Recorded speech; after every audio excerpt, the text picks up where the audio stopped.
Good morning everybody, welcome you our channel. आज की हम इस वीडियो में बीएससी पार्ट थर्ड की फिजिक्स के पेपर फर्स्ट, जिसकी यूनिट फर्स्ट क्वांटम यांत्रिकी पर बात करने वाले हैं। किस पर? क्वांटम यांत्रिकी।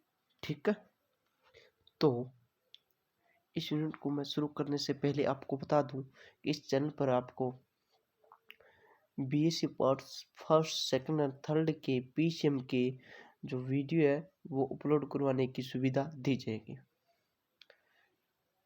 तो जुड़े रहिए इस चैनल से।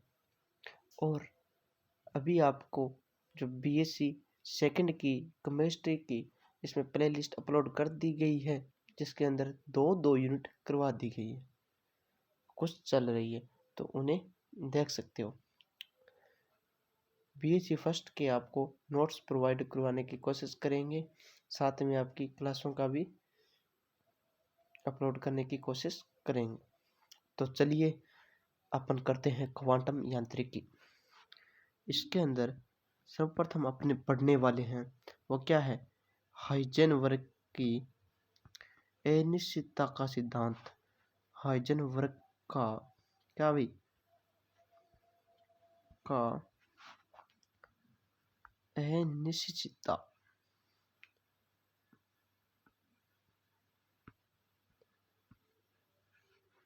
का सिद्धांत।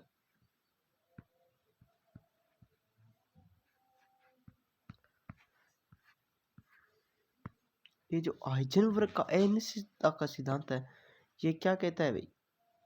ये क्या कहता है?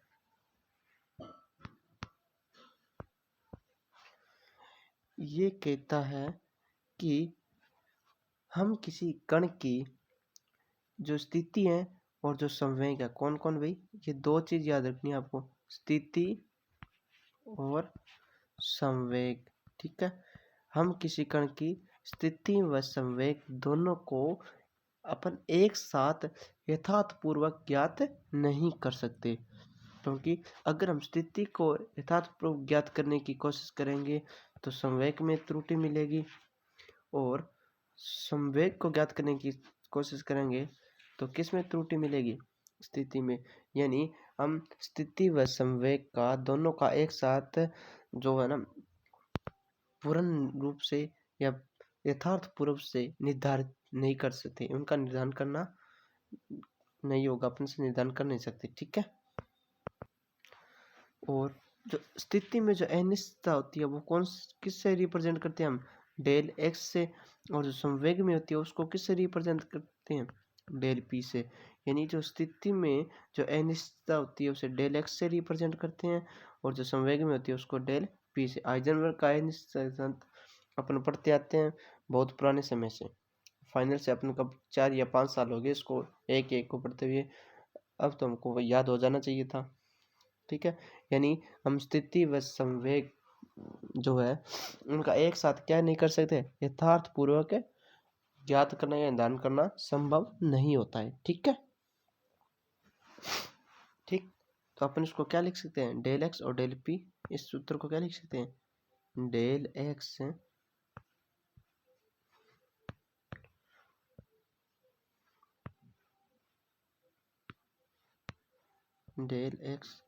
गुणा डेल पी क्या होना चाहिए?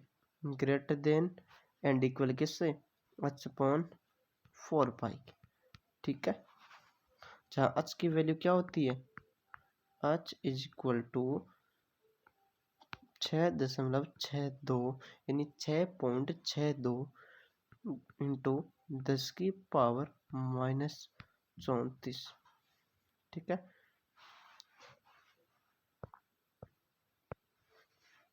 जूल प्रति सेकंड।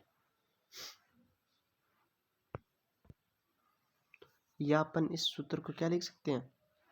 इस h अपॉन 4 पाई को मैं क्या लिख सकता हूँ? जैसे एक बार थोड़ा छोटा कर देता हूँ इसको मैं।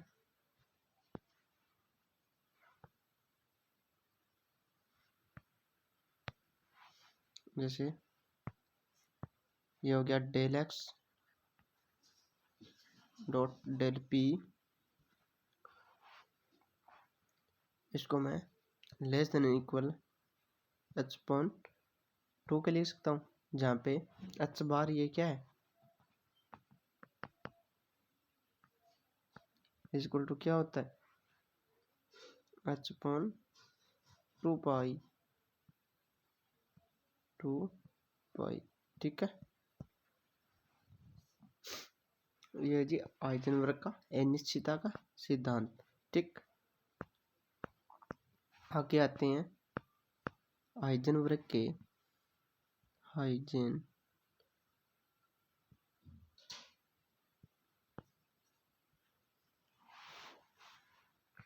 वर्ग के जो अनिश्चितता नियम या सिद्धांत है, अनिश्चितता सिद्धांत, उसके क्या करने हैं, अनुप्रयोग, सिद्धांत के अनुप्रयोग,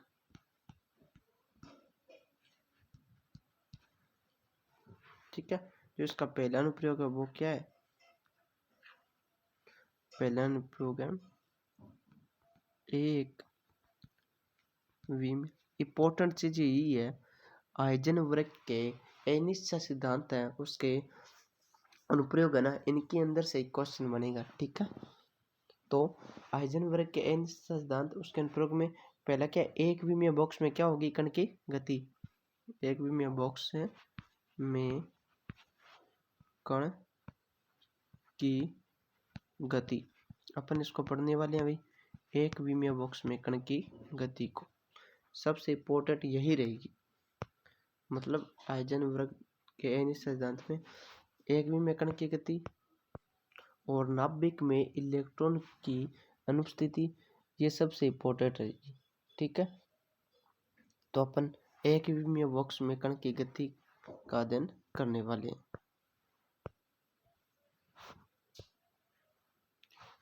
एक विमीय बॉक्स में कण की गति, या इसको अपन ऐसे भी लिख सकते हैं, नहीं, बॉक्स में कण की एक विमीय गति के कारण ऊर्जा में अनिश्चितता, जो आगे अपन प्रूफ करने वाले हैं।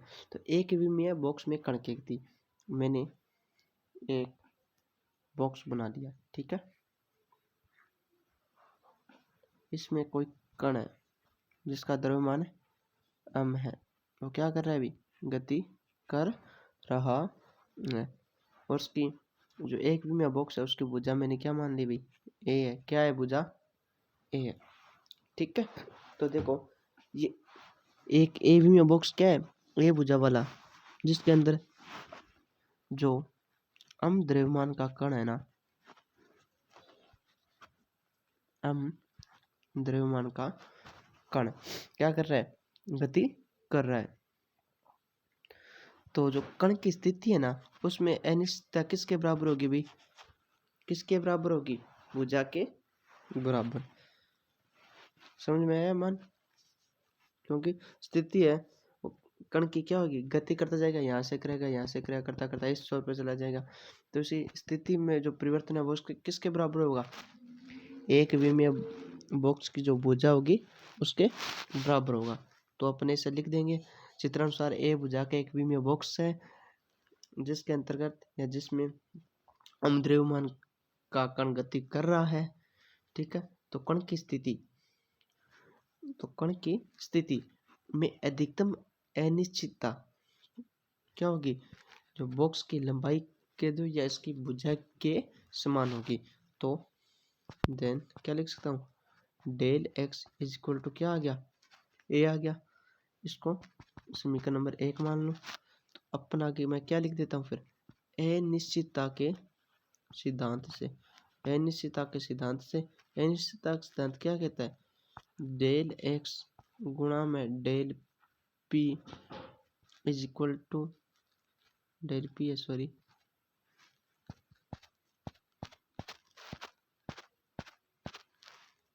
Del P greater than and equal h upon 2, ठीक है। यहाँ पे डेल एक्स का मान क्या आया, ए, तो मैं यहाँ पे ए पुट करूँगा, गुणा में del P is equal to H upon 2, ठीक है, तो यहाँ से डेल पी का मान क्या प्राप्त हो गया अपने को, del P is equal to H upon 2a, ये हुआ। इसमें समीकरण नंबर 2 मान लेता हूँ। और ये बात समझ में, यानी डेल एक्स का मान ए था, मैंने अनिश्चितता सिद्धांत में डेल एक्स का मान ए पुट किया, तो डेल पी का मान क्या आया, एच अपॉन 2a। अब मैं आगे चलता हूँ। अब मैंने क्या देखा था, यहाँ पे क्या करना है मेरे को, एक वी में एक उसमें कण की गति या जो ऊर्जा का अनिश्चितता, ऊर्जा में अनिश्चितता अपने को दिखानी है। तो अपन ऊर्जा यहाँ तक कर लिया, एक भी में बॉक्स में कण की गति, पीछे क्या रहा है, पीछे वाला पेज निकाल रहा हूँ, इसे यहाँ तक कर लिया अपनों ने। नेक्स्ट पेज पर अपन क्या करने वाले हैं, इसी का आगे पार्ट, इस यहाँ पे समीकरण नंबर 2 थे, आगे क्या करने वाले हैं, कण की गतिज ऊर्जा से, क्योंकि कण की ऊर्जा भी ज्ञात करनी होगी, ऊर्जा में अनिश्चित है अपने को ज्ञात करनी है, कण की गतिज ऊर्जा से जो कण की गतिज ऊर्जा है वो क्या होती है, ई बराबर 1/2 m v² होती है ना।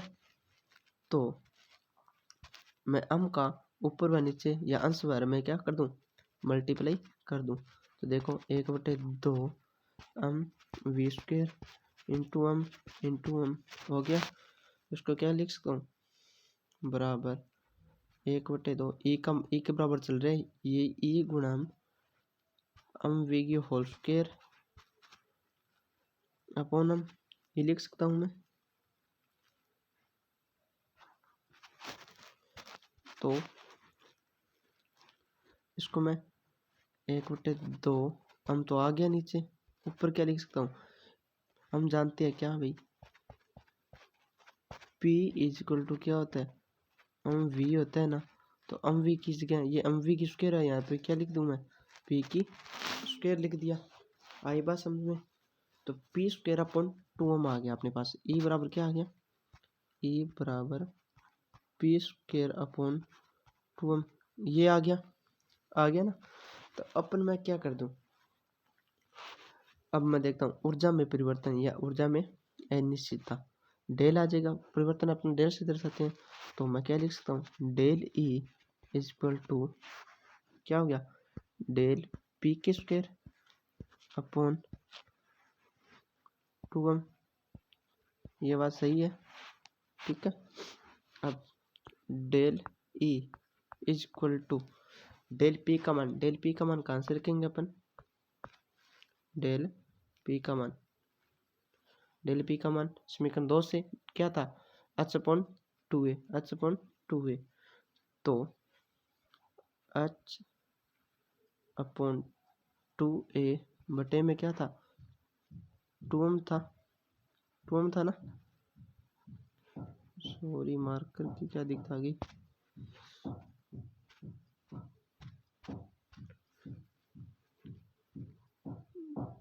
था, ठीक है, 2m था। तो अब देखो इसके स्क्वायर आएगी, क्योंकि वहां पे सिंगल डेल पी का मान था, तो आगे क्या आ गया, h स्क्वायर अपॉन 2 की पावर 2 क्या होती है 4, यानी ऊपर 4a स्क्वायर बन रहा है, नीचे आके 4 का 2 के साथ मल्टीप्लाई 8a स्क्वायर इंटू में m। तो ऊर्जा में अनिश्चितता क्या आ गई, ऊर्जा में आगे अगला एक विमीय बॉक्स में कण की गति के कारण ऊर्जा में अनिश्चितता अपने पास क्या आ गई, del E is equal to upon 8m square, यही है ना, ये अपनी ऊर्जा में अनिश्चितता हो गई, ठीक है। ये इसका जो हाइजेनबर्ग का अनिश्चितता सिद्धांत है उसका पार्ट नंबर क्या हो गया भाई, फर्स्ट हो गया। इसका जो सेकंड अनुप्रयोग है वो क्या है, सेकंड हाइजेनबर्ग की अनिश्चितता सिद्धांत। पहला तो क्या था, ऊर्जा में अनिश्चितता, जो अपनों ने क्या कर दिया भाई, प्रूफ कर दिया। ऊर्जा में अनिश्चितता कितनी आई, h²/8ma²। ठीक है। अब भाई नाभिक में इलेक्ट्रॉनों की अनुपस्थिति, यानी हाइजेनबर्ग के अनुसार क्या होगा भाई, ऊर्जा के आधार पर इलेक्ट्रॉन नाभिक में अनुपस्थित होते हैं। ये अपने क्या करना है, प्रूफ, ठीक करेंगे।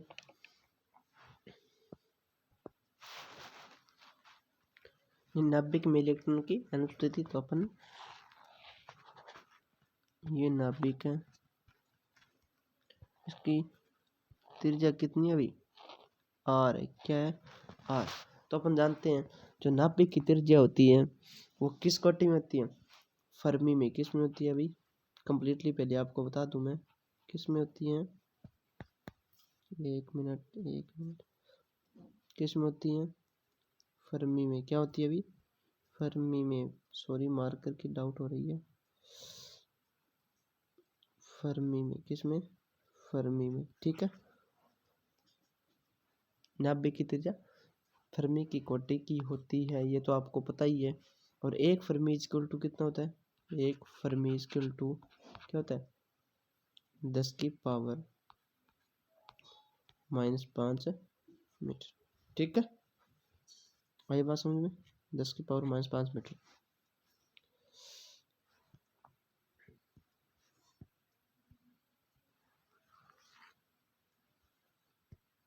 तो अपन कहाँ पे बात कर रहे थे, जो नाभिक की त्रिज्या है वो क्या होती है, फर्मी की कोटि की होती है। अपन मान लें यदि नाभिक की त्रिज्या है वो क्या हो, आर इज इक्वल टू क्या हो भाई, क्या हो, 5 फर्मी हो, क्या हो, 5 फर्मी। ठीक है। नाभिक त्रिज्या मैंने क्या मान ली, 5 फर्मी मान ली। ठीक है। तो जो इसकी त्रिज्या है वही क्या बताएगी, वही क्या बताएगी, स्थिति में अनिश्चितता। क्योंकि जैसे त्रिज्या, तो ये भी त्रिज्या है, ये भी त्रिज्या है, ये भी त्रिज्या है, ये भी त्रिज्या, कोई भी हो त्रिज्या ही है। ठीक है। केंद्र से जो परिधि की ओर खींची गई रेखा या व्यास का आधा, ठीक है, त्रिज्या। तो देखो ये त्रिज्या मैंने मान ली 5 फर्मी, ये किसको व्यक्त करेगा, तो स्थिति में अनिश्चितता। और स्थिति में अनिश्चितता क्या होती है, डेल एक्स, यानी del X is equal to क्या होगा भाई, अपन स्पष्ट ये भी कह सकते हैं डेल एक्स जो किस के बराबर होगा, आर के, क्योंकि ये आर ही डिपेंड करती है इसकी स्थिति पर, नाभिक की। ठीक है। तो del X is equal to R, R का मान क्या है, 5 फर्मी। तो 5 गुणा फर्मी का मात्रक आपको बताया था 10⁻, क्या होता है, -5 मीटर। ठीक है। ये समीकरण नंबर 1 आ गई। तो अपन क्या लिखेंगे, वही सेम प्रोसेस हाइजेनबर्ग की अनिश्चितता सिद्धांत से। सिद्धांत क्या है, del X into del P greater than and equal h/2 के। ठीक है।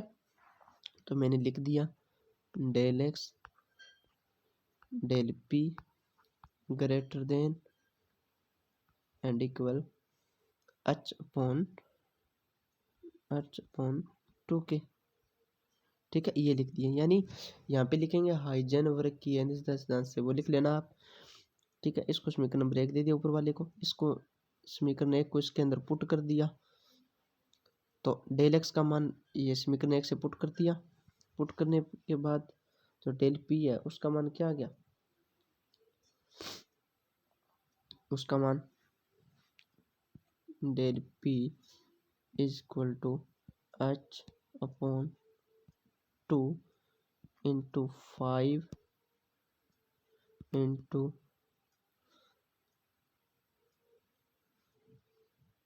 10⁻⁻5।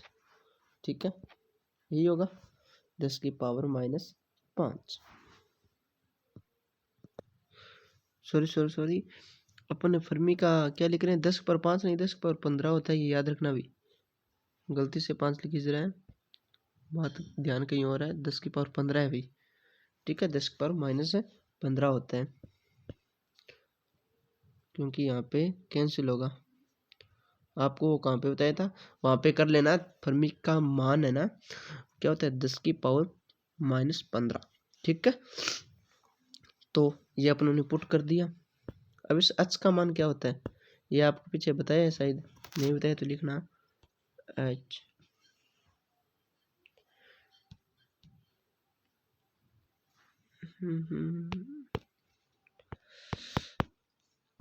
सेट हो जाओ।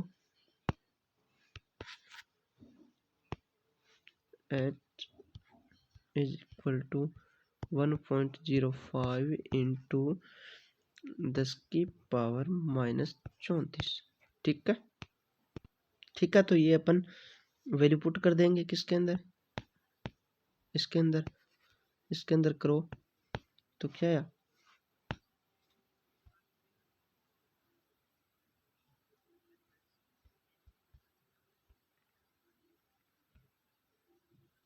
इसके अंदर करा तो क्या है, del P is equal to h का मान क्या है 1.05 इंटू 10⁻34 अपॉन इसका मान क्या आ गया 2 गुणा 5 गुणा 10⁻15। 5 दूनी 10, इसको हल करेंगे p का मान क्या आ जाएगा, p का मान उसको हल करने पर क्या आएगा, हल करते हैं चलो, 1.05 तो यही रह जाएगा, नीचे 15 है, ऊपर 34 है, 34 में से 15 आगे कितना है, कितना रहा 18 या 19, 19 रहा, कितना रहा भाई 19, 10⁻−19, क्योंकि ये सेम है, सेम घात से सेम घात अपने कैंसिल कर देंगे, बटे में 5 दूनी 10 रहा। अब ये देखो 10 की घात 1 है, ऊपर जाके ये भी माइनस की हो जाएगी, तो क्या लिख सकता हूँ 1.05 गुणा में, ये माइनस की होगी तो ऊपर एक घात बढ़ गई, तो ये क्या आ गया 1.05 इंटू 10⁻−20। तो अपने पास पी की जो वैल्यू आ गई वो कितनी आ गई 1.05 गुणा 10⁻−20। ठीक है, ये अपन पी की वैल्यू आ गई अपने पास। अब इसके बाद क्या करना है अपने को, जो ऊर्जा संवेग में सापेक्षता संबंध ज्ञात करना है, उसके अंदर डेल पी का मान रखना है और ऊर्जा अपन ज्ञात कर लेंगे। ठीक है, जिससे अपन ये साबित कर देंगे कि यहाँ पे नाभिक अनुपस्थित होता है। ठीक है, नाभिक में इलेक्ट्रॉन अनुपस्थित होते हैं। तो अपन देखो del P is equal to 1.05 into 10⁻⁻² आ गया।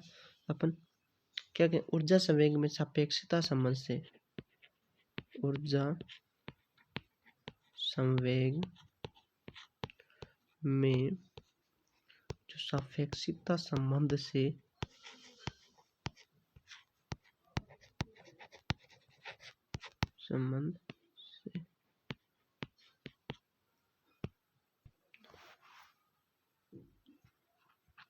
ए स्क्वायर इज इक्वल टू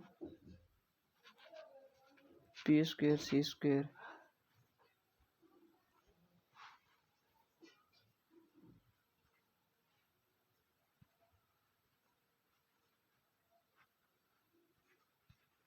ठीक है, इसके अंदर अपन मान रख देंगे।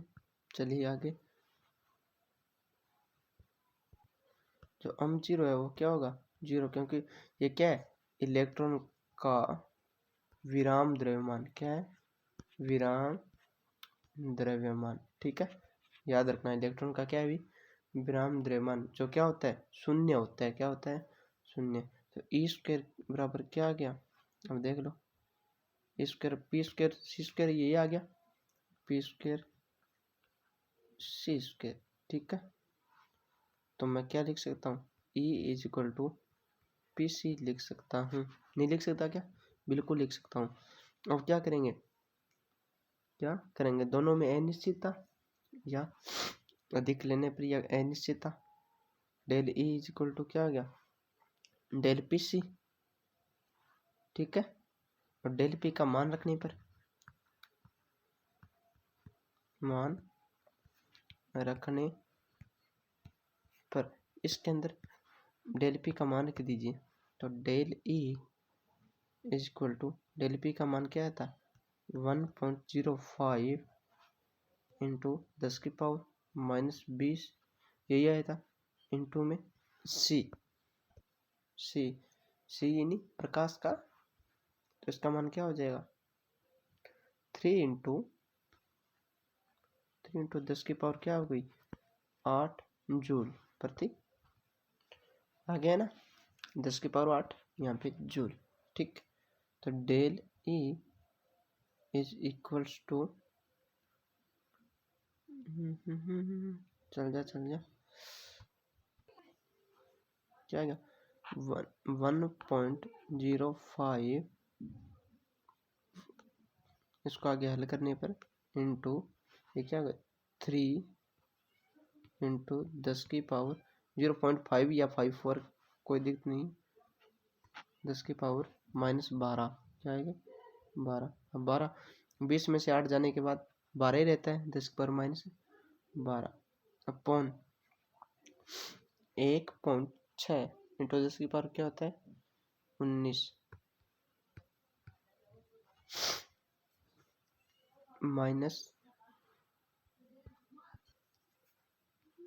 -19 हो गया। तो अब del E is equal to क्या लिख सकते हैं, जो इलेक्ट्रॉन का द्रव्यमान, जो इलेक्ट्रॉन का आवेश था, अब 1.054 इंटू 3 इंटू 10⁻⁻, इसको हल करेंगे तो आगे क्या आएगा 1.05 आगे अगले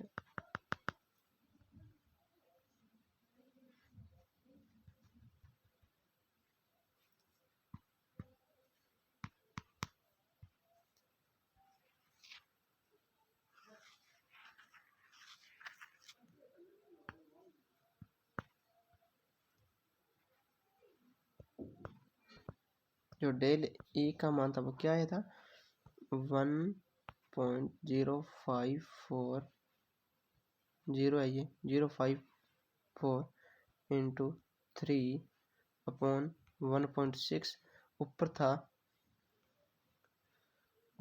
अपने पास, पीछे क्या था भाई 10⁻−12, नीचे क्या था 10⁻−19, तो नीचे क्या है 10⁻−7, ये ऊपर जाके क्या हो जाएगा 10⁻+7।